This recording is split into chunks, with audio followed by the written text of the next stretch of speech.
Hello, everyone. We are live. I'm joined by Tidus and Only Good Games today. They're awesome, and we're going to be talking about some different topics within the EU.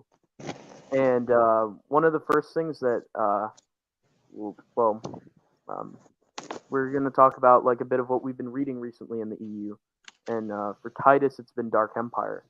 So Titus has had some thoughts about Dark Empire, which he's been reading through recently that we're going to talk a bit about. So, Titus, what's your overall thoughts on Dark Empire and Dark Empire 2 and Empire's End? Um, Dark Empire 1, I feel that it was a pretty good story. It built I'd say that not even Luke. I would think that its best attributes is that it develops Leia and her taking on like a Jedi mantle, and it really solidifies as like Han as like a caring husband, a good father, an all around just like very good man. I really like the characterization of Han in it. And then Luke, um, I mean, the thing with Luke turning to the dark side, I just don't know. I don't think it holds up. Like when you try to attribute like prequel context to it, because his whole reasoning for turning to the dark side is in hopes that he could find out what made Vader turn to the dark side.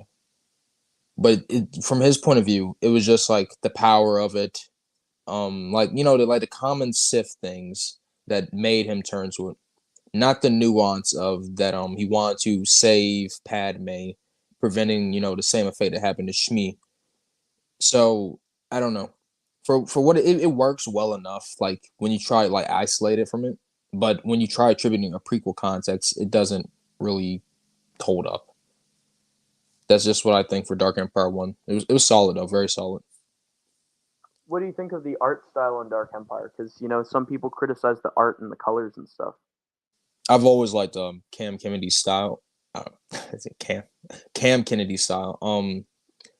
My only complaint is that I think that in Dark Empire 2, some proportions kind of look weird. Like Yeah, the times when he's trying to draw a pregnant Leia, it looks odd in some panels. But yeah. generally I speaking, know his art completely. is good. Hmm? I know completely what you mean with that. Leia looks a Yeah, little off in some of those panels. right. Only Good Games. What do you think of the art? I love the art. To be honest with you, though, like, when I first originally saw it, I wasn't crazy about it. But that was just because, I hadn't had anything like it, so it took me a while. But, now I love it. But when I first saw it, I just wasn't sure about it. I thought some of I've never been too big into the comic book style. So that's just me. I've just never been into the comic book style. But over the years, it's grown more on me. So now I can appreciate it. But yeah, I like it now, and I think it adds a bit of eeriness and a bit of just its own style to it. So I like it. Yeah, I've always liked it as well. I don't get the complaints. I think perhaps some of the complaints with it might be, you think because it's like a lot of greens and blues, like there's not a lot of different colors to it. But like I really like it. I think it sets the tone for it. Right, this Dark Empire. The art is kind of murky. I think it works perfectly for the storytelling of Dark Empire. Like it would be weird if it was drawn any differently, or if the colors used were any different. I think it would look weird. Mhm. But Titus, what are your thoughts on Dark Empire 2? So you were talking a bit about before we went live, some complaints about Boba Fett in Dark Empire 2. I just think that he's like it's like Veach couldn't make up his mind if he wanted to portray him as like this cool guy that we see in the OT, aside from him getting Sarlacc pitted. But I don't know, just like he couldn't make up his mind if he wanted to portray him as a goofball, an incompetent moron, or a competent bounty hunter. And I just found it so jarring. And then even the antagonists that we follow, like the Darksiders, the Darkside Elite or whatever, like Bad and Fast and Zazam Calf, they just stand there after force choking him. They let him get away, and it's like, oh, guys, Palpatine, we let him go. We got away, guys. Like, bro, it's just like, how does this make sense? And then you have Cedrus, who is framed as like the current threat. aside from Palpatine, like this head antagonist. And spoilers for Dark Empire too, but this man Cedrus, he gets killed off in like the third issue, if I'm not mistaken. And I'm just like, huh? He appeared twice. He appears twice, and he's just gone. And he's not even referenced either than that. Like Palpatine mentions him, and like he's mentioned a couple other times, but like there's no relevance to him. But I mean, it wasn't all bad. There was Raph and Jem, Yasana, but even then, like I think Jem Yasana is just kind of like mid, and not even in the sense like her actual character being mid, just like the whole romance that Veach tried doing, like Luke and Jem, it just felt forced. That was a weak point for sure. Right, it felt forced and just felt like, why are they actually like, why are they interested in each other? Is it because that he found a woman that is force sensitive and now he has the hotspur? Like it doesn't make sense. Yeah. So, go on if you want to say something. Oh no, I was just agreeing with you. But I think it's really funny that the Dark Side Elite, the characters are pretty indistinguishable from each other. Lightsider makes them a little different from each other. It gives more depth to them. I think it certainly gives more depth to Cedrus. Because like you said, he's actually a pretty one-note character in the comics. But there's a Lightsider audio drama going on, and me and Tidus are voicing the two characters in the audio drama who let Boba Fett get away. So we're the two morons who stand by, and like you said, go to Palpatine. Oops, Boba Fett got away. Precisely. So, yeah. Also, see you later, Alex. Yeah. Only Good Games. Do you have any thoughts on Dark Empire 2? Honestly, I love Dark Empire 2. My only issue is Empire's End, is the ending. So that's all I say. I love it all except for Empire's End. And I can kind of agree. I kind of agree on the Boba Fett stuff as well. You know, when I first read it, I hadn't read any other really stuff with Boba Fett, so I really just was like, I was just thinking Boba Fett was an idiot at that point. You know, I'm just like, you know, this guy does not do anything. He does not get anything accomplished. But you know, obviously that was later on. You know, I come to read a lot more and obviously realize he's definitely a successful guy at times. But yeah, I mean, I loved Dark Empire, all of it. You know, even though I disliked the ending of it, I still, you know, go back and I watched on YouTube the audio drama version. You know, this guy has put together a good version. I can't remember the channel name, so apologize. But yeah, I like that video, and I'll go back and watch that all the time. Yeah, and Empire's End, of course, suffered because, you know, Veach and Lucasfilm weren't getting along very well. You know, of course, there's the highly publicized, at least if you're an EU fan, you know, kind of drama between Veach and Lucasfilm, the falling out, and that led to Empire's End being so much shorter. Right. And I think we all think it would have been a lot better, probably, right? If yeah, I agree. It had been fleshed out a lot more, if it had more issues, because as it stands, like the graphic novel for Empire's End is like tiny. It's like the Tales of the Jedi Freedom Nad Uprising graphic novel. It's because it's only 2 issues, right? So it doesn't give it enough time to do anything. Right. Empire's End, but I actually don't mind that. I like the fact that Han Solo like defends his son, so he like shoots the Emperor. Right. I like that idea. That seems so Han, right? Because that's exactly what the Emperor wanted. Right. He didn't know it because it freed his spirit from his body. But I thought that was perfectly in character for Han Solo. Yeah. And I really liked that he was the one who did that. But then this cyborg Jedi, Ampata Jeos Brand. Exactly. Yep. The battle who fought at the Battle of Geonosis and survived Order 66, survived all this time, and then this random guy just sacrifices himself to hold like Palpatine in. Yeah, I hate that so much. It was really weird. What's wrong with Ampata Jeos? I mean, just that he's just a nobody, right? Who gets to defeat the Emperor. It seems a little weird. I mean, it's not like he directly defeated him. True. I mean, it was assisted by Han. Like, Han shot him, and then he went to the closest body. Yeah. Honestly, I know this isn't a popular opinion, but if I was writing in the expanded universe, I would have brought Palpatine back after that. Yeah, and reading Young Jedi Knights for the first time, I genuinely thought he was back, and I was like, Oh why is yeah, everyone complaining about Dark Empire? He returns in Young Jedi Knights, and then it turned out exactly. it was a ruse. That was Um, pretty crazy. yeah, they totally had me. I was totally convinced. I was like, If he what? had He comes back a second time? if he had come back right then, though, that would have been pretty interesting to see. I'm not gonna lie, but it Yeah, made sense with the story that he didn't, and I like how what we got though. Yeah. yeah. It was a clever twist there. Hmm. Titus, what are your thoughts on Empire's End? Empire's End, thought it was weak. Should have lasted more issues, and it should have brought Cam Kennedy back. I said it. I mispronounced the name again. Cam Kennedy back for the art. Yeah. It's just I don't know. It's kind of mid, and I just really hate that Raph and Pata Jaos just kind of like went the way they did. Yeah. And it's like they're just gone now. So really missed opportunity. His only remaining Jedi is what Cam, and even Yeah. in Cam, he doesn't really do much in the comics.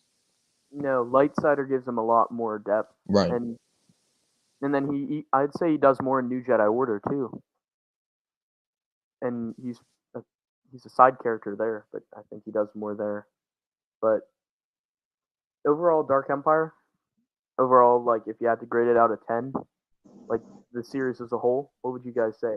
Like accounting for all three parts, because like personally, I think Dark Empire is the strongest, then Dark Empire 2, then Empire's End. I think the first arc was best, then the second arc was good, and the third arc was kind of weak. But overall, I'd still give it like a 8 out of 10. I enjoyed it. Yeah, I think I'd go like you said. I'd give it like if we're going, A to F, I'd give it a B, and I think I'd like you. I'd give it 8 out of 10. And like you said, I think it's like like you said, the first one's the best, second one's good still, and the third one is just not what I would have done. Yeah. Titus? I'm giving it a solid 6. I ain't gonna lie to you. And same order for the arcs? Yeah, like just I mean like just overall, but like all three of them, kind of for all three of them, I just give it a 6. If it was just Dark Empire 1 by itself, I would give it an 8. But when you combine it all, it's just like a 6 for me. Yeah, the other two bring it down. Right. Yeah. And another thing that we were going to talk about today is this concept. I've talked about it a bit lately. I've known about this concept since years ago, and it baffled me. I was confused by it. And that's the light side Sith. And light side Sith are Sith who do not practice the dark side, and they only use the light side. And so, are they Sith? So maybe we're going to talk a bit about um, the light Sith and like kind of are they Sith or are they still accomplishing the goals of Sith? Um, and the light side Sith actually went extinct because they were systematically hunted down from within the Order. And the light side Sith had to like keep their identity secret, and then Sith assassins targeted them and wiped them out. Although we'll talk a bit about Darth Gravid and Darth Geen, were two Sith who were in the Bainite legacy or Bainite lineage, who who Darth Gravid, the Master, also kind of fell back into using the light side as a Sith. But what's your guys' overall thoughts for light-sided Sith? Is it a concept that can't work, or is it an interesting concept that could work, but it's a little weird? Like, what do you guys think?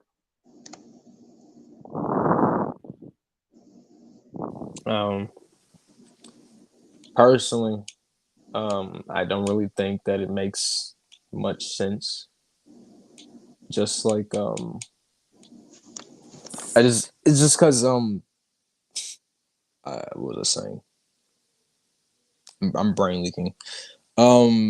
Because the Sith philosophy, like the whole Sith code, I don't see how you Yeah, could efficiently achieve power through like light sided means like abilities. because like their whole reasoning for wanting the light side is because they thought that the dark would lead to a quicker death and corrode the body. But that's just the side effects of power, right? Like that's just like the side effects of wielding such like dark power. And I'm just like, what true power? Yellows the eyes. Right. Yellows the eyes, corrodes the flesh,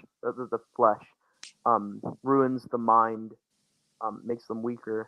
So, like you're saying, the light side Sith attempted to get that power that the dark side had, but the light side didn't come with the side effects from using it.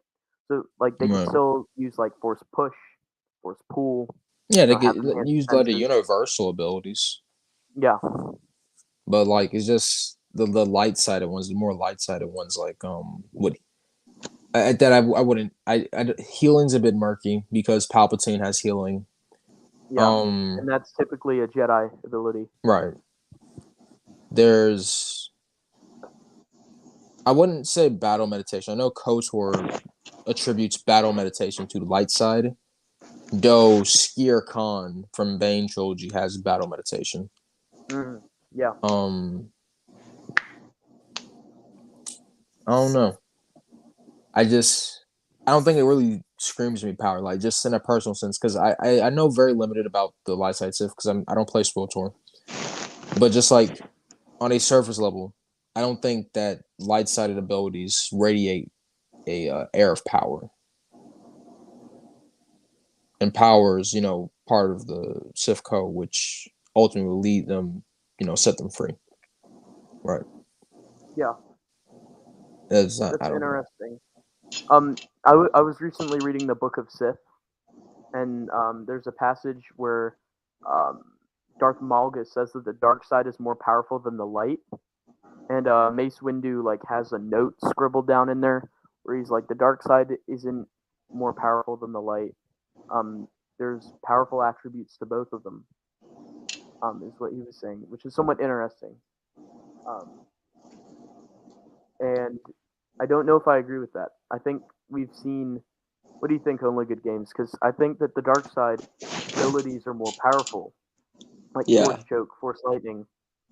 The dark side, I think, is more powerful. Yeah, I'd agree. I definitely think the dark side is more powerful. I mean, it's quicker, and that's the thing about the light side. It's more sustainable, because it's not destroying your body from within, decaying it, unless you're like Darth Plagueis and can heal yourself. But going back to the light Sith thing, I think they'd be pretenders, not real Sith, and I think Darth Malgus and Darth Bane would be disgusted, by such a concept. I think that the thing is a light side Sith, that just doesn't even, to me, they're a fake Sith. But a Sith who uses the light side, who can also use the light side, that can make sense to me, because the Sith, they pervert the Force and they do what they want with it. They bend the Force to their will. So if let's just say someone who's that strong in the Force that they're still able to tap into the light side while being an all-powerful Sith Lord, if they're able to use both abilities, why not use all the abilities they can to ultimately achieve power? The Sith, they believe that chaos and conflict bring power and understanding. So sitting by and doing nothing and not bringing the Sith, to a new point, furthering the Sith, to me, isn't being a Sith. But like I said, if you're using the light side in tandem to still achieve your dark goals, then of course I believe that that's plausible. Yeah. See, I'm kind of mixed on this too, because the writers clearly weren't saying that the light side Sith are right, because they specifically made the Sith of the era hate the light side Sith. The regular Sith at this era despised the light side Sith and saw them as a threat to the Sith Order. So even the writers were writing it to where perhaps it was a flawed take, right? And they were systematically eradicated by the Sith. The Sith hunted them down while they were in hiding and exterminated them until there were no light side Sith left, because they saw them as a threat, which I guess it could be a threat to the dark side. Now, I'll touch briefly on Dark Jedi. Dark Jedi makes sense, right? Because dark Jedi are fallen Jedi who use dark side force abilities, but they don't adhere to Sith philosophy, which Mm-hmm. means that they aren't true Sith, right? They Right. don't follow the Sith code or see, the Sith are almost like a religion, right? And have these practices that they adhere to. And the Dark Jedi just use the abilities that come with the dark side of the Force. They don't adhere to the philosophies of the Sith. I think the reason the light side Sith are different is the light side Sith tried seemingly to be adhering to Sith teachings and Sith philosophies, but just didn't tap into the dark side because using dark side abilities will corrode, and they wanted to live longer, right, and get more power. But at the same time, does not using the dark side mean that you're not getting the power to be following the code? See, because it creates this dilemma. It's sort of murky, right? I guess my question is how can you be a Sith and not kill people to further your goal? You know, there are some Sith who sit behind and are, you know, scientists or sorcerers and things like that to further the goals of the Sith that will later kill people, essentially. You know, like let's just say Darth Tenebris's plans or things like that.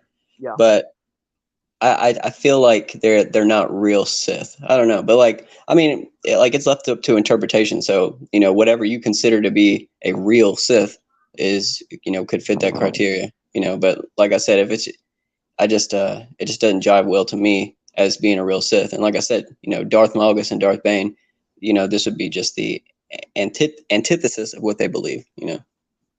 It would have been really interesting to see either of them come across light side Sith and what their thoughts would have been, because I think there would have been a massacre if if Malgus or Bane had come across any light side Sith.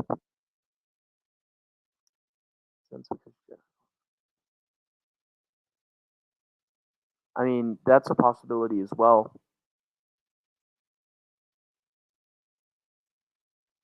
Yeah, and Jarek and Ventress like wanted to be Sith, but they were never considered Sith, right? But I mean, I guess they were striving to be Sith, weren't they? But they So were they only were able. aspiring Sith. And then you Yeah, have Hazen, and I mean, with Hazen, you could kind of consider him both a dark Jedi and a Sith acolyte from a certain point of view. because Because, right. he's from KOTOR comics, right? Yes. He was part of Exar Kun's Brotherhood. Yeah. Like he has the yoke of seeming. He has was it Kresh the Younger? I believe his name Kresh the Younger. That's where the gauntlet came from, the gauntlet of invincibility. Like he has Sith artifacts and he has some Sith beliefs, but Mm. depending on how you view it, you could consider him Dark Jedi. Yeah. Definitely. And hey, Marcel. And hey, Scott Johnson. So the light side Sith are sort of complicated, but the story complicates because even after the Sith who were light side Sith were taken out, Darth Gravid was a Sith, and Darth Gravid, I believe, was around 595 BBY, so about 500 years into Darth Bane's rule of two, into this Sith lineage. Darth Gravid was a Sith, and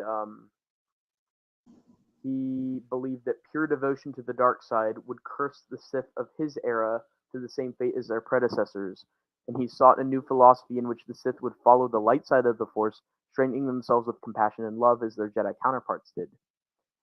Sealed away in his Jaguada bastion, Gravid set about amassing centuries worth of Sith lore that had been passed down from master to apprentice since the time of Bane, including holocrons, crystals, scrolls, tomes, amulets, and other manners of artifacts, and proceeded to burn them, seeking to ensure that future generations of aspiring Sith remained committed to the path he had laid before them.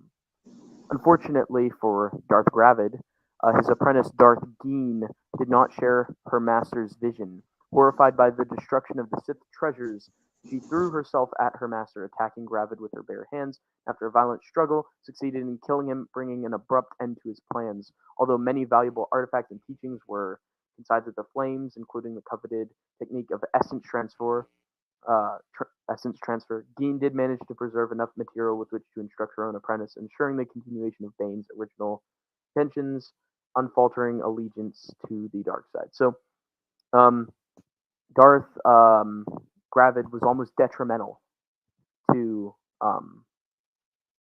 Bane's vision, but at the same time, it's very interesting what he believed about how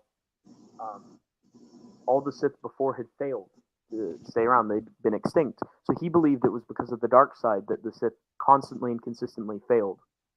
So he believed that if they centered themselves more like the Jedi, they would survive longer, which is kind of interesting. Um, but again, detrimental to Bane's vision. And his apprentice recognized that, and she killed him. This is, of course, from the Plagueis novel by James Luceno.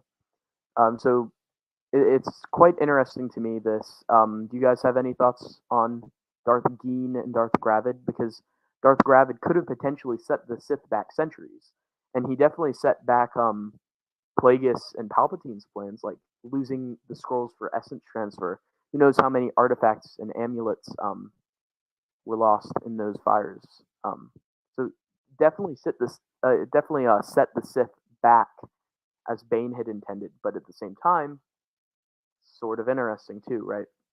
Because Gravid is looking to change the Sith to where he's seen them fail, and so he thinks that if he changes stuff up, maybe they will succeed as an order. What do you guys think?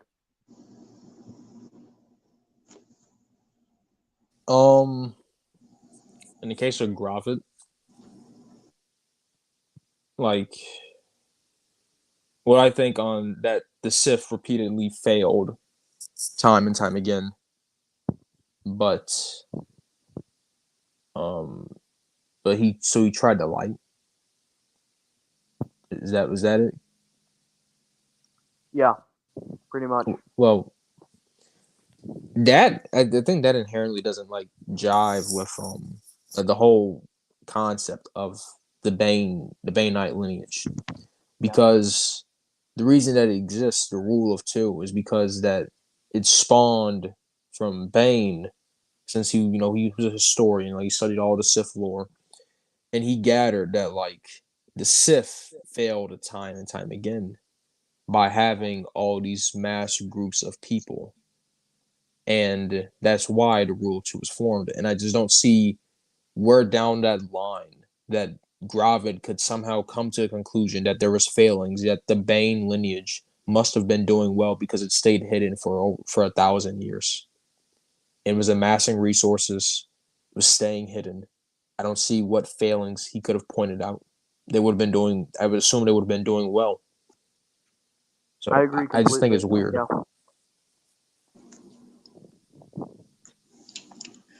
I guess, I think Darth Jean, I guess, I hope that's how you say it.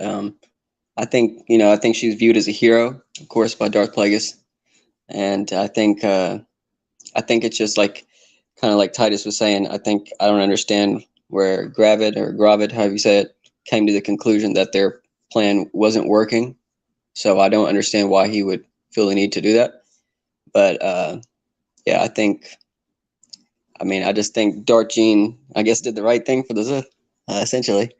Yeah. And yeah, I don't have too much more to say than that. I wish we could get that in a novel. And I wish we'd have more. I wish we knew who Darth Tenebris's master is, because that's a big Yeah. missing link. But yeah, I don't have too much more to say. I think Darth Jean is a really cool character, and I just would like to know more about her. Same with Darth Cognis and everything. After Oh after yeah. the Bane trilogy, of course. If Drew Karpyshyn had written multiple more trilogies, like there's 500 generations of Sith.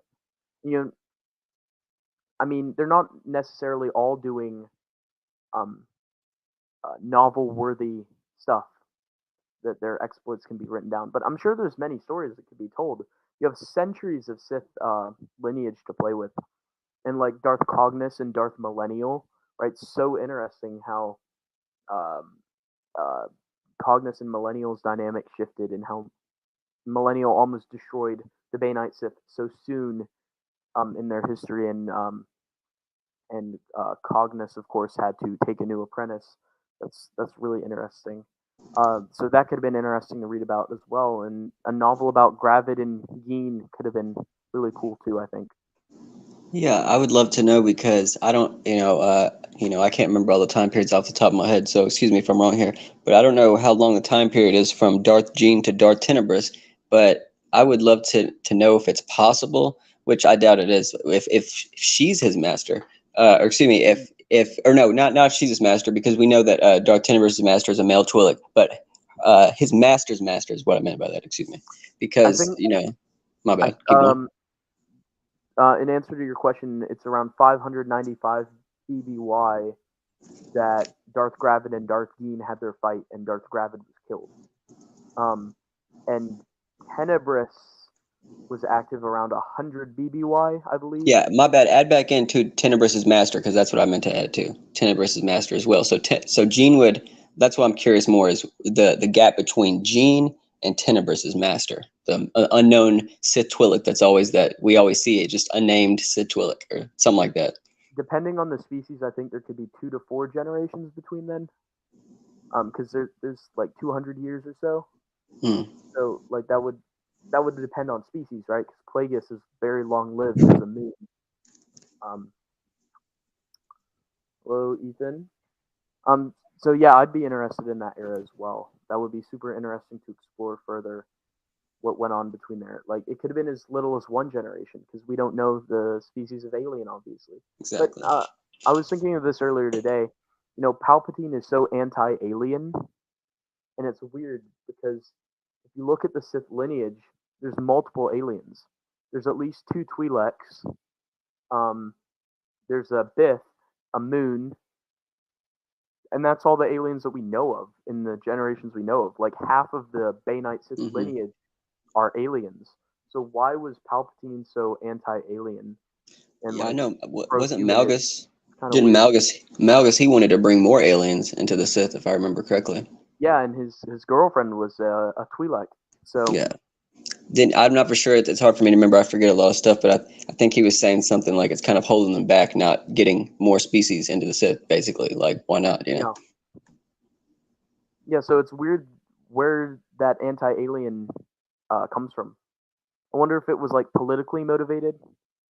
Um, Probably was. what do you I'd think, say so. Tidus? Probably the political thing. It doesn't make sense to me, like the whole like anti-alien sentiment, because like I said, there's a lot of aliens in Empire, like a lot of notable aliens, even like confidants of Palpatine. Like you have my Masameda, you have Sly Moore, though More. I don't really know how deep you consider that considering the relationship. But then there's also like Thrawn, he's a confidant of Palpatine, like Thrawn. And then there's Jarek. There's like this is like a spree of them. But I don't know where it stems from. Because in Revenge of the Seven novelization, you have Dooku, who has these anti-alien sentiments for some reason.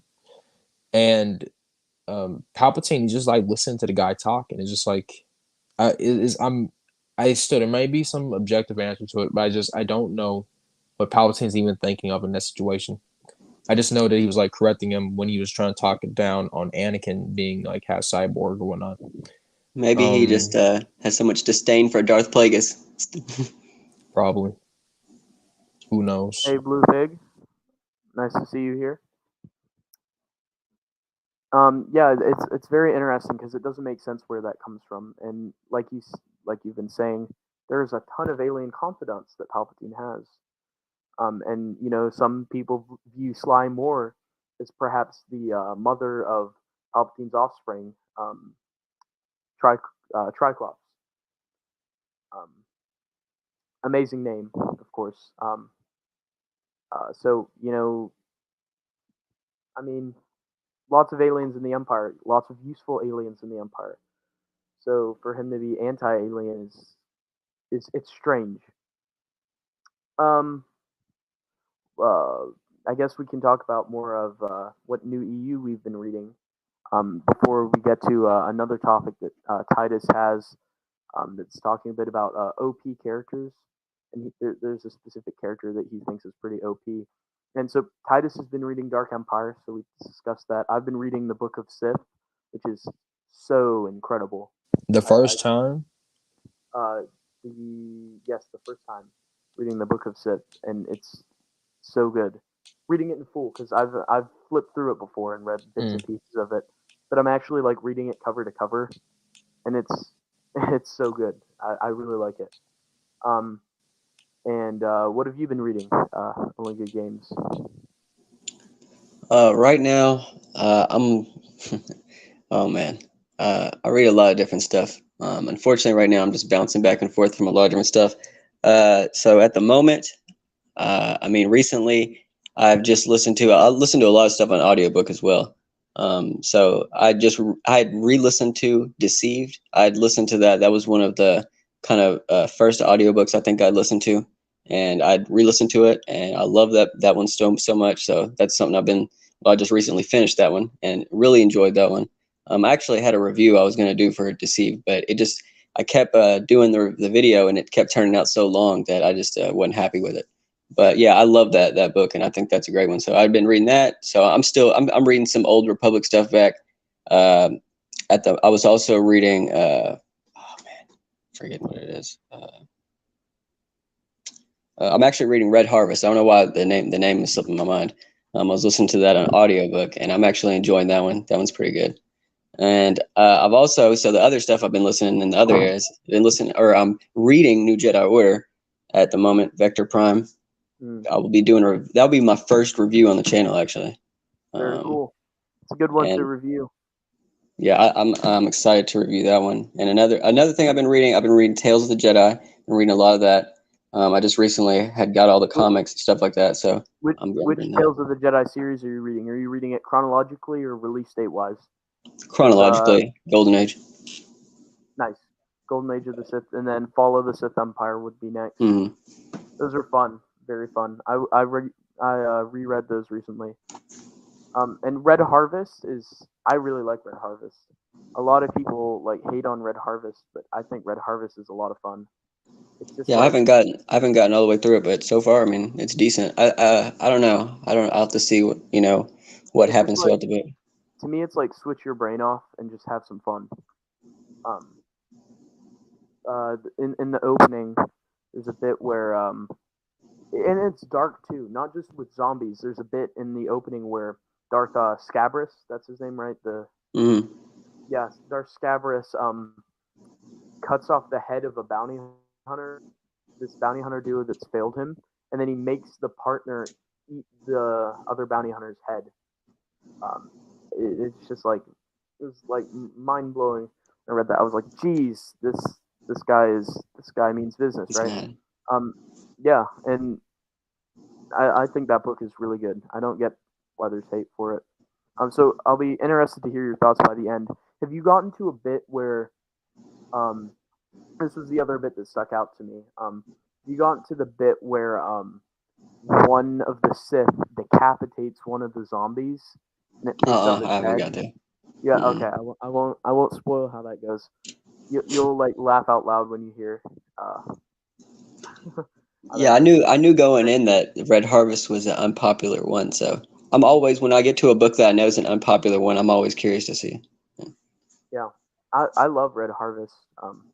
And I've said that a lot, but I get why some people don't like it, I suppose. But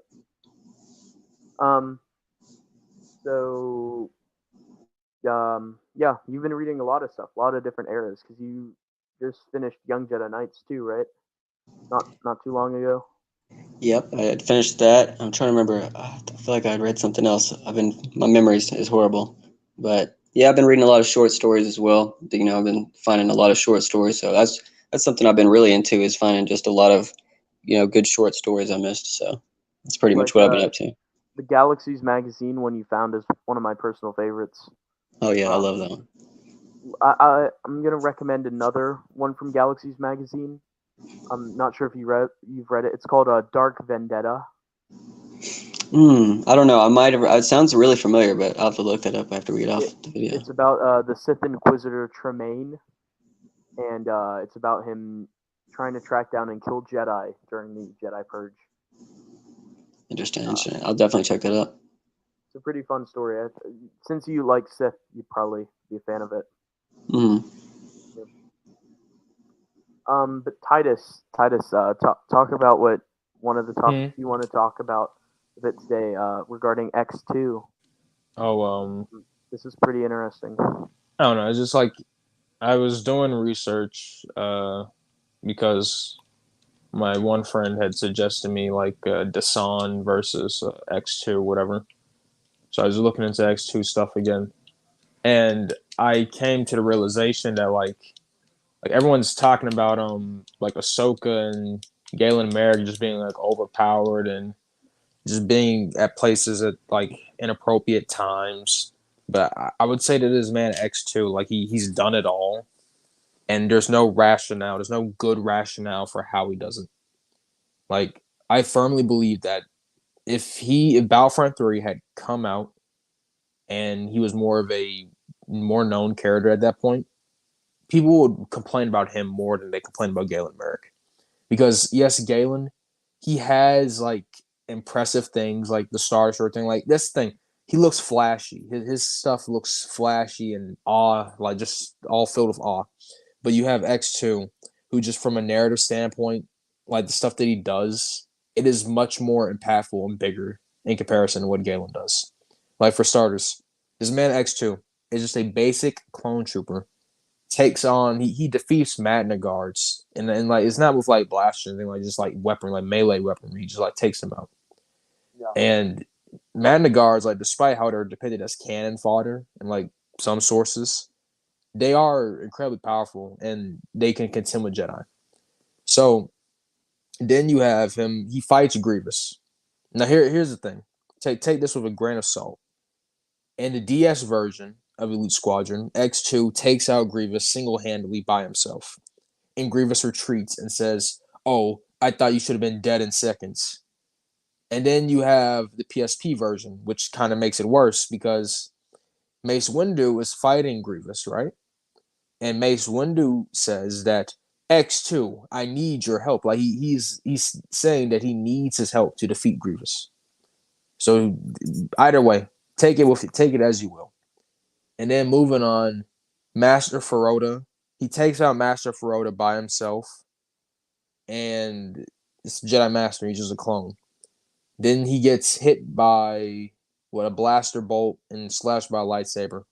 Though the rationale to that is that he gets healed by what's his name? Fallon Gray. Yeah. And then we get into like the Rebellion era stuff where I think it's the most jarring. He assists Luke on the Death Star trench run, and to me that's like the most insulting thing about it. Yeah. And not only that, it just like it alters the context of that scene, and I think it ruins the scene in the movie because Han is also there. But what makes it dumb is that Han has a dialogue with Luke during that moment. So it's not a surprise to Luke when Han shows up and blasts a TIE fighter. It's not a surprise because he has a dialogue with Luke prior to this while they're at the Death Star. It just is really dumb. It's really stupid. And then just like the more I kept watching gameplay of it and analyzing it, I just think to myself like, what? How is this canon? Like how? Just like solidly, how is this canon at all? It quite literally just it feels like a genuine narrative at some points, but the times when it ties into the movies or does anything related to the movies, it just feels like an infinity story. I can't help but say that. And then you have the end. This man X2, and I don't explain. They don't explain how he does it. But Luke pulls out components for a lightsaber out of thin air. This is at Endor. I let you mean like this is at Endor. He pulls out components out of nowhere, constructs a lightsaber, and then hands it to X2. It is never explained how he does this, but it just happens. And then X2 becomes a Jedi Knight. He does a couple missions.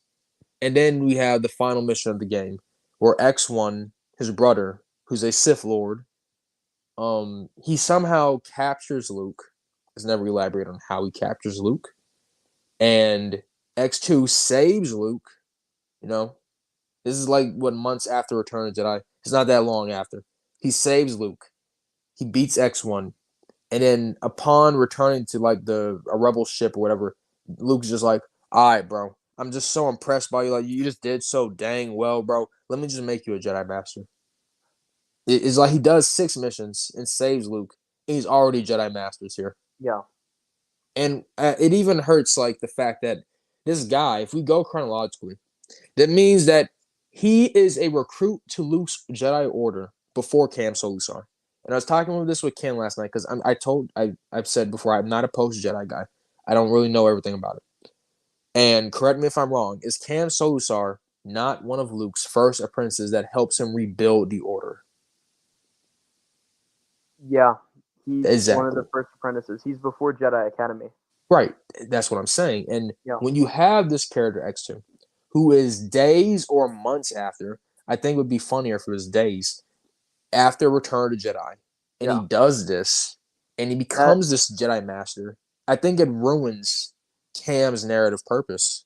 And it also ruins the fact that in the Marvel comics at this time, right, in the weeks after Return of the Jedi, there's a Force sensitive on the planet Endor who's a member of the Lizard Warrior species. Right. His name is Dracos, and he asks Luke to train him in the Force. And Luke says, no, I'm too worried that like a student of mine will fall to the dark side. Inevitably, they will. Lots of his students will fall to the dark side. But at that time, he didn't want to have any apprentices taken on.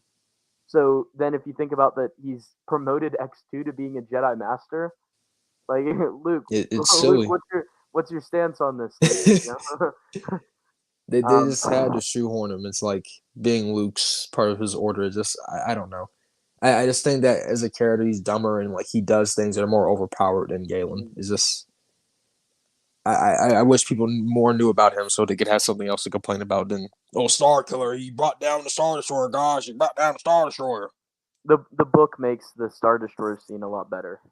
Right. I mean, even in the context of the game, like I feel like people skim through the context of that scene because even in the game itself, the novel makes it more explicit, but the scene in itself, at least besides the Wii version, in the PS3 version, Xbox version, it is literally already descending. The Star Destroyer is already on a collision course. All he does is that he tips it where it won't collide directly into him, and he does it with great strain. But in the Wii version, however, he quite literally rips it out of the sky in the Wii version. Like he uses the Force, and it just like immediately tumbles downwards in the Wii version. Yeah. So I can't defend that. But the Xbox and PS3 version, it is already on a crash course. And Nexus Prime here has said theories of what happened to X2. The Yuzon Vong got him. That's my theory. The Vong War took him out. What do you think, Tidus? Only Good Games. Do you know who X2 is? He's from Battlefront Elite Squadron, right? And is he in Renegade Squadron too? No, only Elite Squadron. Only Elite Squadron. Okay. No, I haven't played that. That's okay. The DS is a good game. It's fun. It's very fun. It's a really cool game, but X1 and X2 are essentially clones during the Clone Wars who have the DNA of Fallon Gray, right?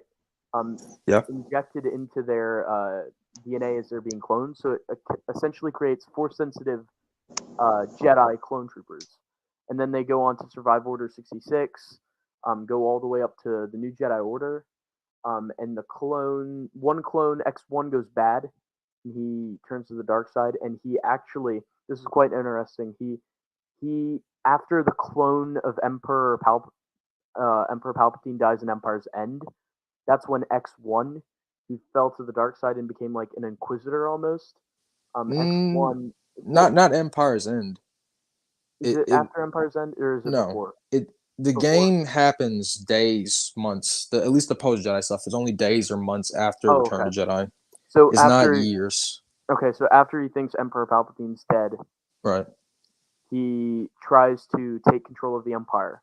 Yeah, he becomes a Sith Lord because even like during the Galactic Empire, like his reign, Vader has trained him. Like, and that's the thing that's baffling me. Yeah. Like, he's a clone soldier that knows how to fight with a lightsaber, and he's been trained by Vader. And it's implied that during like the beginning of the Dark Times, he implies that he's killed several Jedi, and he admits that he doesn't know how to use a lightsaber. That means that he's either killed them through melee weapons, blasters, or just his fists. Yeah. Like, it's just, I don't know how to take that. And so essentially the story is X1 goes dark side, tries to create his own empire. X2 joins the Jedi, and X2 eventually kills X1. And Fallon Gray comes up again, the Jedi whose DNA samples were taken for X1.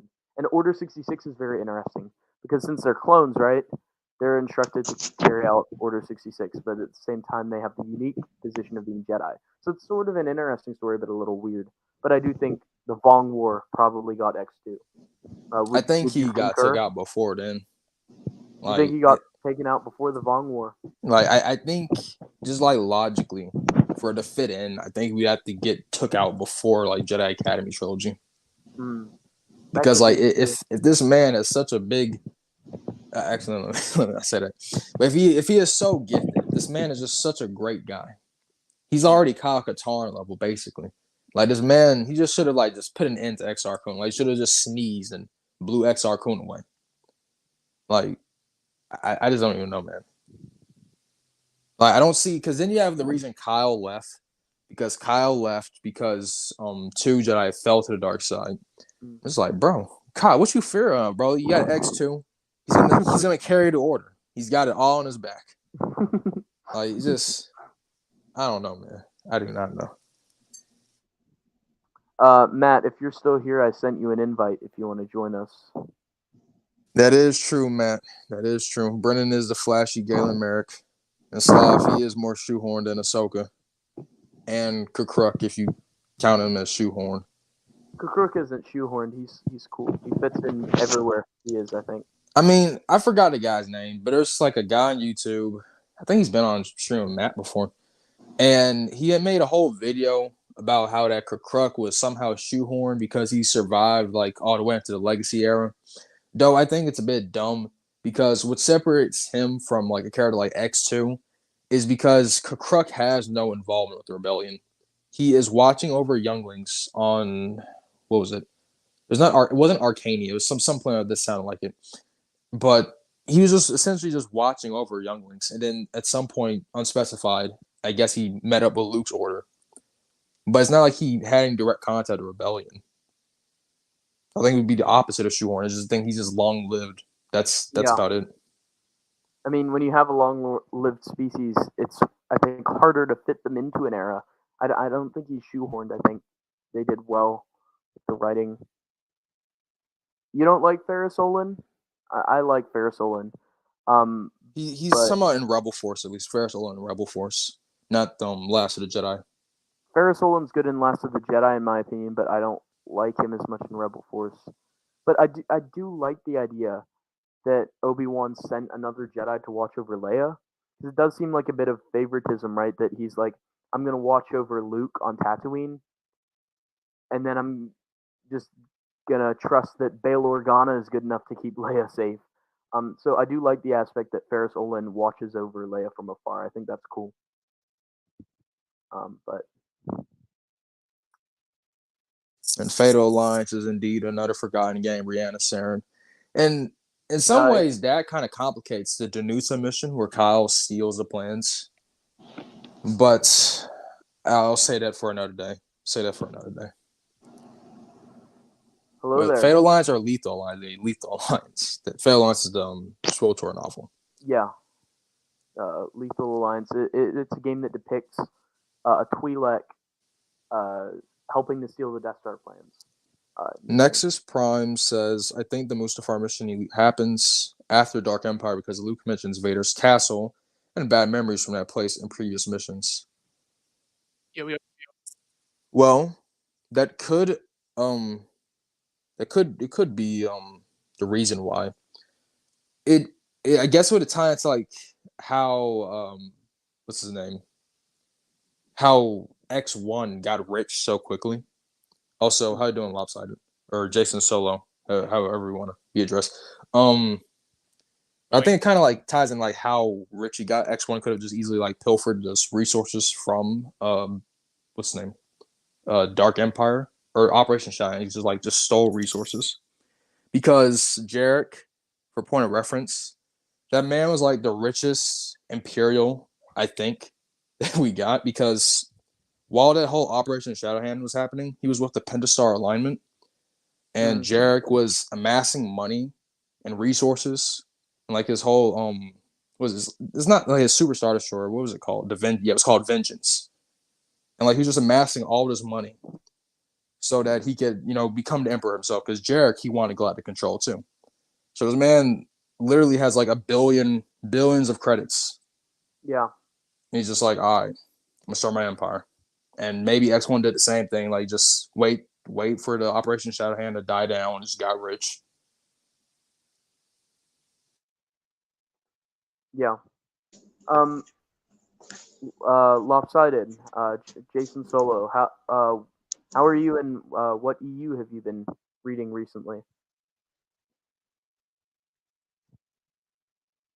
First of all, I'm glad to be here. Second of all, I might be having a little bit of trouble here right now since my first time using StreamYard. So, It's all good, man. So there's any issues, that's probably why. But yeah, you sound I'm good. currently Your audio. reading Legacy of the Force. I'm on Tempest right now. Nice. Oh, really? What are you thinking? What are you thinking of Legacy of the Force so far? Just a little bit laggy on my end. There's a little time delay. Honestly, I'm really liking it. I'm really enjoying it.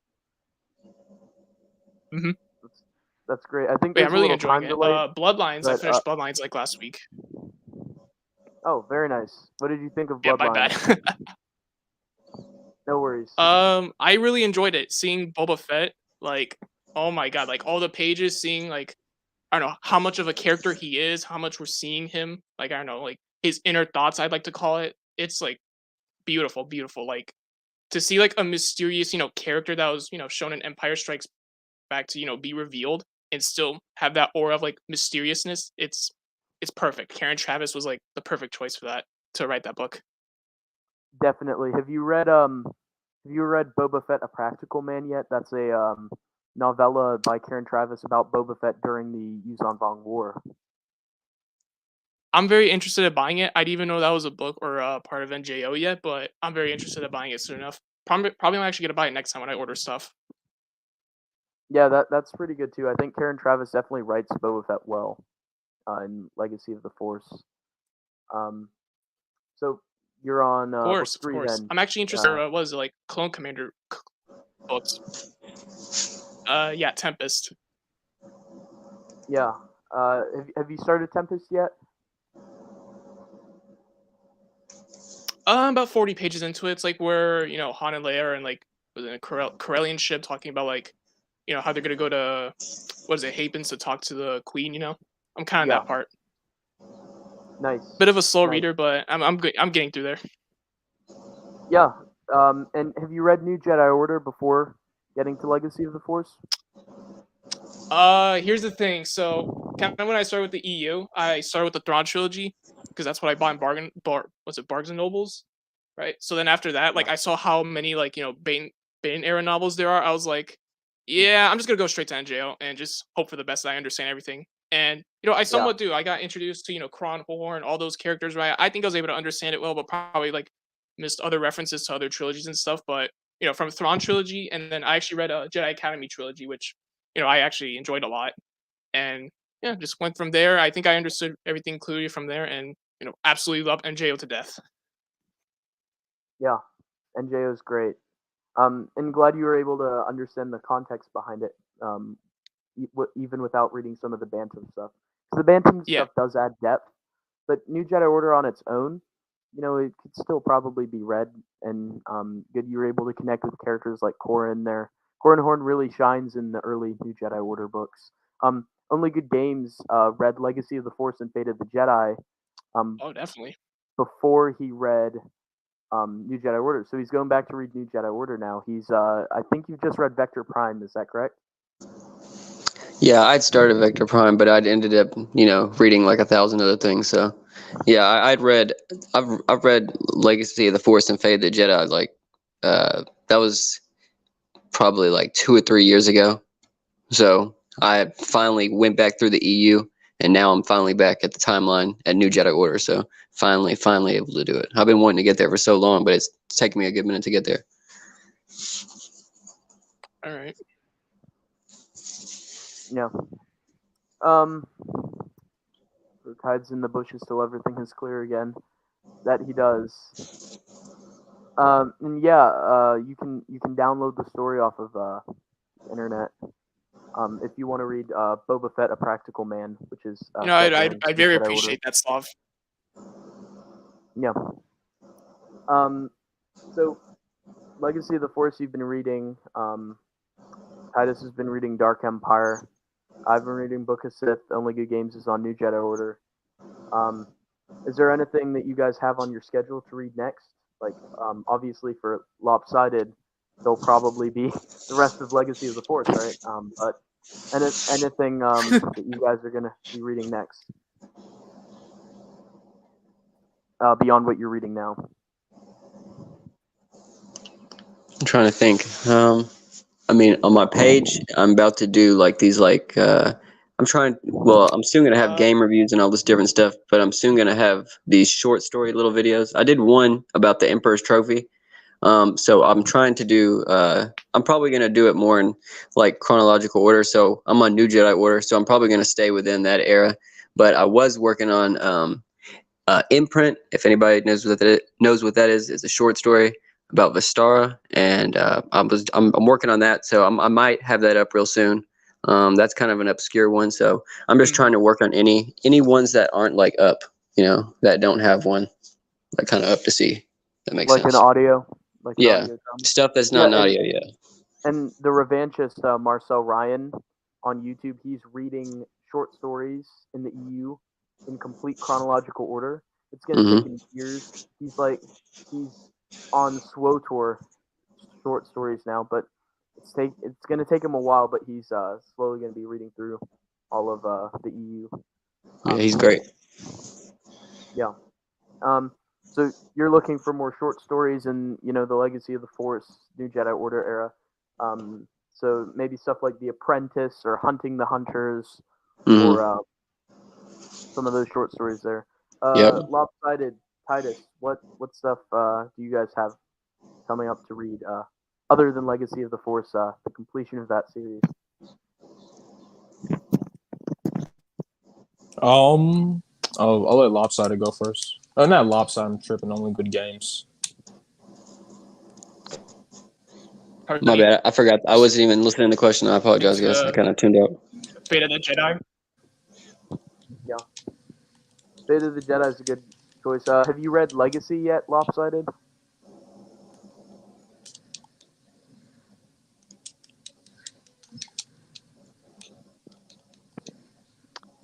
What was that? Have you read Legacy? The Legacy comics? Yeah. Legacy comics? Yeah. Oh, then yeah, I've actually read a guy who used to post all the comics there. I read it from there until I got the Marvel Unlimited subscription. Then I was able to read all of those. I love Legacy so much. Cade Skywalker's character, right? How he went from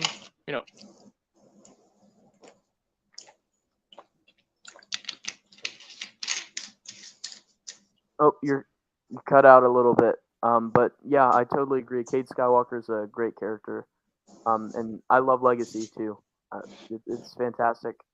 Although Legacy 2 that focuses on Anya Solo instead of Cade Skywalker, I did feel I didn't enjoy that one as much as the one with Cade Skywalker, but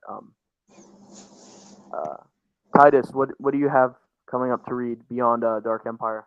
What I'm coming up to read, I kind of want to start getting into post Jedi stuff this year. So I may finish The Last Command, and yes, I've not finished Thrawn Trilogy. Cloak of Deception I still have not finished that. I said I was going to read that 2 years ago. So not 2 years ago. But yeah, well, yeah. So that's something. Beyond that, I don't really know. Just whatever, something will come to me. Yeah. I was gonna say, what do you got next, Brennan? Well, I've read all of the EU novels, and I've read most of the comics, and I've read like half of the short stories and played half of the video games. So I've done most of the EU already. So I'm like rereading the EU, but this time in complete chronological order. So I've recently finished the Tales of the Jedi comics, and I've been reading um what is it? It's the KOTOR comics. Been rereading those in preparation for my like reviews when I'm like reviewing the EU in chronological order is what I'm currently doing, and like the reviews that I have posted, I'm on like before the Tales of the Jedi comics, but in reality I record ahead, so I've already recorded through most of the Tales of the Jedi comics for like reviews. So I'm like on reading the SWOTOR era now in like my overall chronological rereads. Or sorry, Nice, not SWOTOR, KOTOR. nice. Well, I'm always here to see what you got next. I've been seeing your shorts have been getting a lot of views, so I'm happy to see your channel doing so well. Thank you, thank you. What's the secret? What do we need to do? Well, I've been just doing lore videos, right? And shorts get a lot of views, right? They get like what's the word? That they're incentivized, right? So they recommend them to more people, which is why they get more views. And then all you have to do really is make a lore video about like something interesting, some deep lore, so that people don't click away. Like a topic that general Star Wars fans probably haven't heard of, and then you put it under hashtags to where like more just generalized Star Wars fans will discover it, and then they'll see that it's some pretty deep lore, and they'll watch it, and it goes up in views. It's Well, I may have to take a page out of your book and try to do it. yeah, go for it, man. It's been cool to see. I was just gonna say also, I forgot to mention that I just realized that Stevie B reached 100 subscribers, so I wanted to shout him out because that's pretty cool, That he did. He hit 100, and I think he's at 102 last time I checked, which is pretty cool. Yeah, he deserves it, man. He does a lot of great interviews, and I can't wait to see his channel go up. I think he should be in the thousands before we know it. Especially after his interview with the writer of Obi-Wan Kenobi. Yeah, he interviewed John Jackson Miller, who is the author of the Knights of the Old Republic comics, the Kenobi novel, Knight Errant. Yeah, he's a great writer. That's an interesting take. You believe that Ram Koda from The Force Unleashed died on Alderaan when the Death Star destroyed it. A good way to keep him out of the picture. That's a good theory, but unfortunately, Ram Koda appears in Battlefront Elite Squadron, placing him in at least the New Jedi Order era, or the New Republic era. So not in the Republic. The thing about Elite Squadron is that Coda, he's involved in the game, but it's like past the Death Star mission. Like he's never heard of again. It's just assumed that he's dead. oh, okay. So that could be. Yes, I think that ties up the loose end. It's not explicit what happens to him. It's just that he stops appearing with Gray Squadron. So it's just assumed that he's dead. Well, that could be then. What was in the death spot? Overall, Lopsided. What do you think of Jason Solo's characterization so far in Legacy of the Force?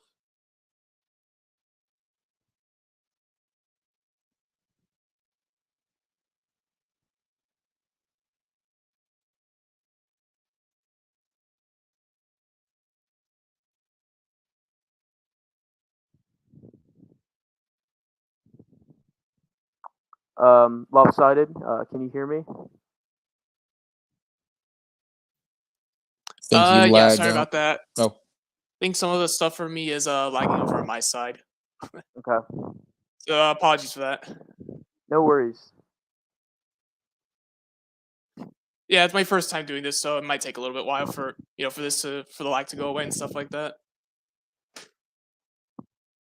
Yeah, no worries, no worries at all. It's technical problems are perfectly understood. But I just asked what your thoughts were on Jason Solo's characterization and Legacy of the Force so far, because I know you're a big Jason Solo fan. So what do you think about like his the start of his perhaps fall in the early Legacy of the Force books? I mean, yeah, I mean, I think in Darkness, right, they were trying to like, I think, establish that, change throughout his, 5-year journey. So that was kind of like a prequel to what Legacy of the Force would establish. So I would get the idea of like, oh, Jason Solo has like different ideas or narrating views about how he sees things with the Force. And then, Betrayal, it starts off, with him, was it nearly killing, was it Thraken Sal So I was like, oh, he changed. He changed. And then Yeah, Bloodlines, which honestly I'm loving the book so much because it Travis does a good job of like characterizing how downhill Jason is going with Lumaya, and I think Jason's interactions with Lumaya, I think that was well done. The stuff he did with Ben, especially with him testing Ben throughout like this, I think that was well done. yeah, definitely. Karen Travis's characterization of Jason was done incredibly well. Like the scene where he loses his temper and kills the person he's interrogating, who happens to be Boba Fett's daughter. Oh Um, yeah, it's, it's just such a good Yeah, that was scene. crazy. that was brutal. That was so brutal. I was like, this is not Jason Saw. Like Han said, like was a couple pages after that. I didn't. He was like, "You're not my son. I do not know you. You're a stranger to me." Yeah, That's how I exactly felt. Like just like Han. yeah, yeah, exactly. And Jason Solo's a see. So I read Young Jedi Knights when I was like 11 or 12, somewhere in there. So I was like the age of the characters. So like I felt like they were my friends, and I was reading about them, and they were growing up. And then I got to New Jedi Order, and like most of them died, and I was just like, oh my gosh, they grew up just to die. And then reading Dark Nest and then Legacy of the Force, it was like, no, my friend is falling away from me, and it just made it so painful to read Jason Solo like becoming a stranger, like you said. Like I was right there with Han. Han was like, I don't know who this guy is. Where's my son, right? Um, Yeah, yeah, it was yeah. a Kamasi Jedi who blew up on Alderaan. Yes, but what was his name? He was a Jedi who fought with Isla Sakura during the Clone Wars in a short story called Illusion Illusion. Um, and Quinlan was there too. I don't want to believe that. You can't be killing Quinlan Voss by the Death Star blowing up Alderaan. Um, that terrifies me. I like to think that Quinlan Voss and he lived his days out peaceably um, after surviving Order 66. Maybe he even met up with Dash Jenner from Dark Times, um, and maybe Jax Pavin as well. Maybe they had like a secret Jedi Order going on under everyone's noses the whole time. You just don't know what happened to those characters. Um, Lopsided. Something we were discussing before you came on is the concept of light side Sith, which I'm not sure if you know anything about that, but they're Sith essentially that believed that using the dark side was harmful to the Sith, and they believed that they should only be using the light side to further the goals and ambitions of the Sith. But at the same time, does that not maybe conflict a little bit with the whole Sith code? What do you think of that concept overall of Sith that utilize the light side? Uh, yeah. What was it? Lumaya said that in, in the Bloodline. Like an actual Sith who did that, if I remember correctly. You broke up a little bit. Could you repeat that? Yeah, in the I think it was either in Betrayal or Bloodlines, right? Lumaya revealed to Jason that there was a Sith who could use the light side, right? That was based off a real Sith in the Old Republic, right? Yeah, that was Darth Vectivus, I think. Was it Vectivus? I think she mentioned Vectivus. Who's And also Yeah, somehow it was part of the Vectus. Bay Knight lineage. yeah, he was, and and he could utilize the light side. And a point Titus brought up earlier is that Palpatine used force healing abilities in the EU, which like that's typically a Jedi power, right? So we've seen Sith use the light side Mhm. before. But sorry, continue with where you were going with that, with Lumia referencing Darth Vectivus, who did utilize the light side. He was a Bay Knight era Sith.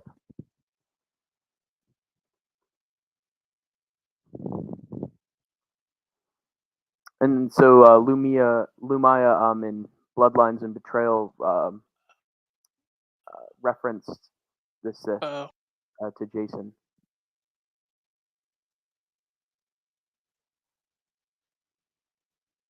uh, can you say that again? I'm sorry. Oh, no worries, no worries. So I was just saying, you could continue saying what you'd been saying about Lumia referenced this Sith who could use the light side, Darth Vectivus. And so, what were your thoughts on that? All A right. Sith who could use the light side. Yeah, I think it was very interesting for that because I think I've only heard of him once. I think it was like in it was a Geasley video where they talked about him. I was like, oh, that's cool. And then just see him to be brought up as a reference and like a point that Lumaya makes of like saying, hey, you can be a Sith like this guy. He's not all bad right here. You can just be like him. You could be like, you know, the next version of him. And Jason was like, okay, I'll think about that. And then like after thinking about it, he just slays one of his like fellow Jedi Knights. So I think it was a very good point that Lumaya, made that, right? And she used all psychology methods to like lure Jason into the dark side without even using the force. That is like impressive for her to do that. Yeah. Oh, definitely, definitely. Um, and yeah, using that example to sway Jason to the dark side. Lumia was very crafty in her manipulation of Jason, and Mhm. and you could see that Jason kind of knew she was being manipulative, but at the same time he thought himself to be stronger than her. So Yeah. like he was like he was well he thought that he could kind of wade into the dark side without being corrupted, which is you're Yeah. gonna be going through, or as you're gonna be going through Legacy of the Force, you'll see how that turns out for him. That belief. Yeah, I think I might have a couple ideas. Yeah. I feel like, oh man, if Quinlan Voss had been in Underworld, that would have been really cool. Was there any concept art of Underworld that would indicate this? Um, and if you don't know, Underworld was going to be a live action television show. I think it was being developed in like 2012 or 2013. It was going to be set in like the underworld, following like Mandalorians or bounty hunters, or kind of in the shady underworld in between episodes 3 and 4. But obviously, Disney bought Star Wars, and then they scrapped um, any development that George Lucas had on Underworld. If Quinlan Voss had been in Underworld, I think that would have been really cool. Titus, what do you think of that? With the Colin Voss being in it, Yeah, that would have been cool. But I do have my suspicions what they would have done with his character because, like Slav has mentioned, that there was probably a good bet that Underworld would have retconned stuff, mm, and I'm not sure where Underworld would, if Underworld writers would acknowledge Quillen's story, like his, Colleen hints and Corto. I don't mm. think they may or may not could have not acknowledged it. So that's just my thing. Yeah. Only Good Games. Have you read anything with Quinlan Voss yet? No, I mean, I probably did like forever ago and just can't remember.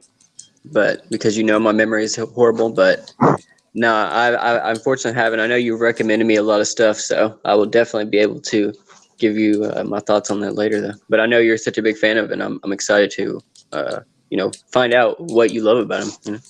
Yeah, Quinlan Voss and Jason Solo are both my favorite characters. They're characters that walk the line between light and dark, and I think that's very interesting in the hero of a story, a hero who's like conflicted with like that darkness in them. Um, And to an extent, Cade Skywalker has that as well, and Cade Skywalker is really interesting too. I just feel like it adds a lot of weight to the character. So as an enjoyer of like the dark side, if I can say that you're an enjoyer of the dark side, only good games, you like a lot of dark side concepts. So you'll probably Yeah. really like Quinlan Voss. Oh yeah, for sure. I think he looks pretty interesting. I mean, he seems like my type of character, and I mean, how would you rate him on a 1 to 10, like power wise and like fighting wise and everything? Power wise, he's probably maybe an 8. So like if Vader encountered him, how would he stack up against Vader or something? Vader, that would be a hard battle for Quinlan Voss. I'm trying to think about his exploits specifically. I mean, he could easily fight Ventress. He easily fought Dark Acolytes. He fought against Dooku on several occasions. So where was he around like Vader's time and stuff? Well, around when Vader was around, he went into hiding after surviving Order 66, so he never got to confront Vader. But if they had fought, I think Quinlan Voss would be a difficult match for Vader. I would say. I'd put Quinlan Voss as one of the more powerful Jedi of the prequel era. Do you think he's stronger than Mace Windu? I think he's about this. See, Mace Windu bested him in a duel, but like Quinlan Voss got more powerful after that duel, so I'd say he's maybe a hair under Mace Windu in power level. I'd put him around Obi-Wan's power level. Okay, interesting. Maybe a little stronger than Obi-Wan. I mean, he was willing to use the dark side. What planet is he from? He's from Kifu, Kifex. Which one is it, Tidus? I'm forgetting. It's Kifu. Kifu. Kifex is the prison planet. Is the prison planet, right? And he is a Kiffer, which is basically a human, but like they're different somehow. Their version. Yeah. And Scott Johnson, yeah, that was pretty sad how quickly Jason decided to dispatch that Jedi who was with him. And what was really sad is that the girl who he was with seemed to think of Jason as a bit of a hero. If I remember correctly, she seemed to think it was really cool to be teaming up with like the Jason Solo from the Yuzon Vong War. And like she was more young, so like I think she thought of Jason as like a hero personally, who represented a lot of good. So she was really surprised by that betrayal there. Lopsided's read it more recently than me. Would you say that it was like that? I mean, I feel like she had her doubts about like some of the Jason's decisions and stuff like that, but certainly she had a lot of respect for Jason and all that stuff, for his past and everything like that. Because, I would team up with the guy who, single-handedly ended the Vong War, Yeah. Yeah, definitely. And yeah, towards the end, she started to be more confused. Like, why are you even listening to this? Why are you considering this? Let's get out of here.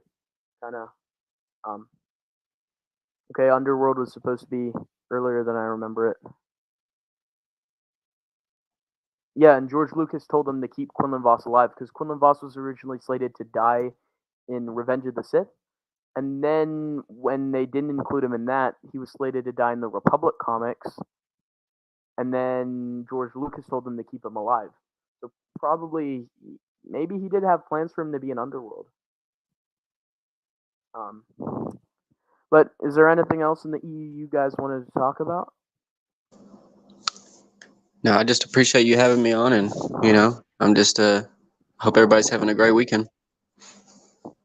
Yeah, it's a great start to the weekend talking with you guys. That's the beauty of the internet, getting to talk to all of these other people who are as big a fan of the EU as me, because when you're going out into real life and stuff, you sometimes will encounter Star Wars fans, but even then you don't always encounter many, and it's incredibly rare to find someone who like actually knows about the EU. It's really nice that with the internet you can talk to other people who have this interest of the EU, who are big EU fans like you guys are. And it's really, really great that the internet exists to where we can talk about all of these things in the EU, I think. Yeah, for sure.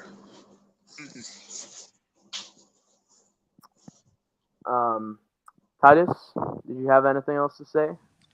I mean, not really any, like new topic, I guess. I enjoyed the stream. What I can say. I will say about like the Quinlan Voss ranking thing. Uh, him being with Obi-Wan as equals, maybe.